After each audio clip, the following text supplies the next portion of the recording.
आपको किसी भी एक यूनिट को अगर सेलेक्ट करना होगा ना, तो सभी सभी के सैंपल में सेलेक्ट होने की जो प्रोबेबिलिटी होगी ना, वो क्या होगी बेटा, इक्वल होगी। समझ रहे हो? सभी का y1 की जो प्रोबेबिलिटी ऑफ सिलेक्शन होगी वो भी सेम होगी, y2 की जो प्रोबेबिलिटी ऑफ सिलेक्शन होगी सैंपल में वो भी सेम होगी, है ना। ऐसा नहीं है कि बेटा तुम बहुत बड़े हो तुम आ जाओ, बेटा तुम बहुत छोटे हो तुम मत आओ, तुम्हारा वेट कम है तुम रहने दो मत आओ, है ना। इसमें एकदम इक्वलिटी, राइट टू इक्वलिटी जो है, क्या कहते हैं उसको, फंडामेंटल राइट है ना संविधान में अपने, राइट टू इक्वलिटी ना बेटा, एट एवरी प्लेस मतलब क्या सब कुछ है ना। तो वही बात है कि राइट टू इक्वलिटी चलती है यहाँ पे, है ना। मतलब हर एक यूनिट को बराबर सम्मान की नजर से देखा जा रहा है, किसी तरह का भेदभाव नहीं होगा। ये है सिंपल रैंडम सैंपलिंग का कंसेप्ट, कि जितने भी पॉपुलेशन में यूनिट्स हैं उनके सैंपल में आने की जो प्रोबेबिलिटी होगी, जो चांस होगा, वो क्या होगा, इक्वल होगा। अब वो क्या होगा, ठीक है।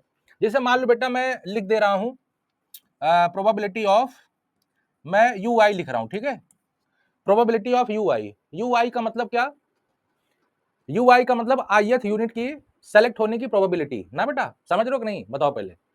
अब देखो यू आई मैंने लिख दिया, अब ये यू आई कुछ भी हो सकता है ना इस पॉपुलेशन, जब आप सेलेक्ट करोगे तो ये आईएथ यूनिट कुछ भी हो सकता है ना बेटा, है कि नहीं।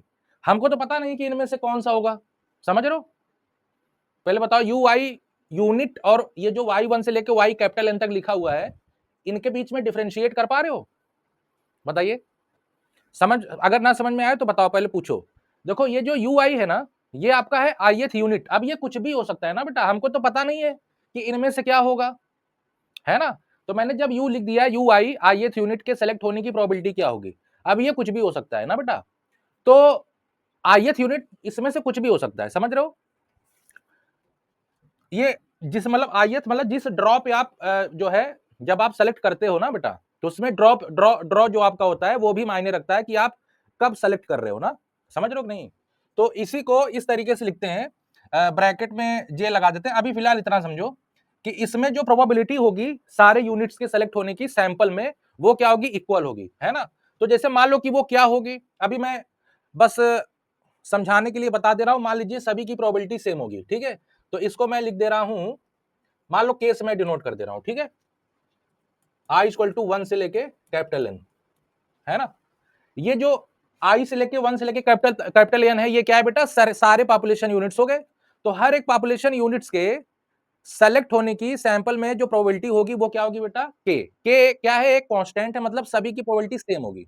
अब ये प्रोबेबिलिटी होगी क्या ना, ये प्रोबेबिलिटी होगी क्या, है कि नहीं बेटा।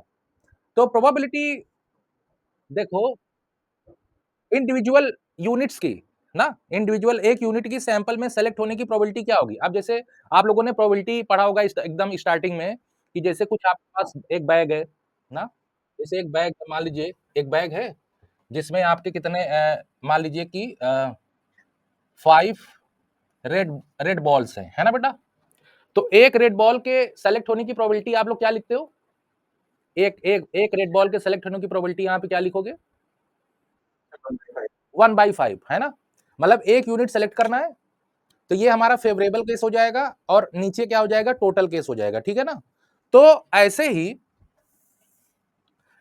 ही इसमें भी क्या होगा कि प्रोबेबिलिटी ऑफ सिलेक्शन क्या होगी बेटा, जो मैंने के लिखा है ना, ये आपका 1 अपॉन कितना आएगा, टोटल कितने यूनिट्स हैं कैपिटल एन, है ना, और 1 अपॉन एन आएगा, है ना। देखो 1 अपॉन एन आएगा, लेकिन देखो इसमें दो केसेस होती हैं, ठीक है। एक होता है विद रिप्लेसमेंट, एक होता है विदाउट रिप्लेसमेंट, ठीक है ना।